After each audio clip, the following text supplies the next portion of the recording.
या देशाचे नेते राहुल गांधी यांच्या नेतृत्वात आजपासून सुरू होत असलेल्या मणिपूर ते मुंबई भारत जोडो न्याय यात्रेला पाठिंबा म्हणून नाशिक पूर्व विधानसभा युवक काँग्रेसच्या वतीने काँग्रेस पक्षाच्या ज्येष्ठ नेत्या, नाशिक रोड महिला काँग्रेसच्या अध्यक्षा कुसुम चव्हाण यांच्या हस्ते भारत जोडो न्याय यात्रेचा लोगो असलेला स्टिकर प्रक्षेपण करण्यात आला।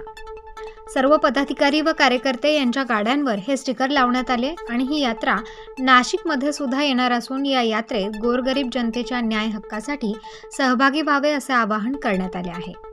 यावेळी कार्यक्रमाचे आयोजक नाशिक पूर्व विधानसभा युवक काँग्रेसचे अध्यक्ष जावेद पठाण, शहर सचिव शाहिद बाबा शेख, जिल्हा उपाध्यक्ष सुभाष शिरे, शहर सचिव उमेश दासवानी, शहर सचिव सारिका कीर, पूर्व विधानसभा उपाध्यक्ष सलमान शेख, काँग्रेस पक्षाचे नेते तन्वीर शेख, शहर उपाध्यक्ष राहुल बागुल, सोशल मीडिया शहर अध्यक्ष सलमान काजी, पूर्व विधानसभा उपाध्यक्ष बंटी दासवानी, मुजाहिद शेख, नाशिक रोड अनुसूचित जाती अध्यक्ष संतोष गिरजे, मध्य नाशिक विधानसभा उपाध्यक्ष इरफान बागवान, फरीद शेख, अदनान पठाण, जईद शेख, मोइनुद्दीन अन्सारी, अंशु साल्वे, ऋषिकेश गायकवाड, सचिन धोत्रे आदी उपस्थित होते।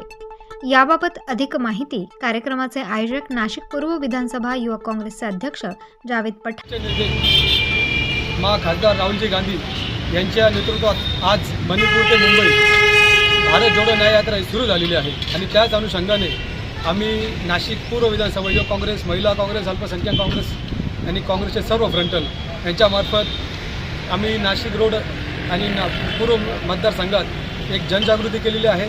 येणाऱ्या काळात ही यात्रा नाशिक शहरातसुद्धा आगमन करणार आहेत।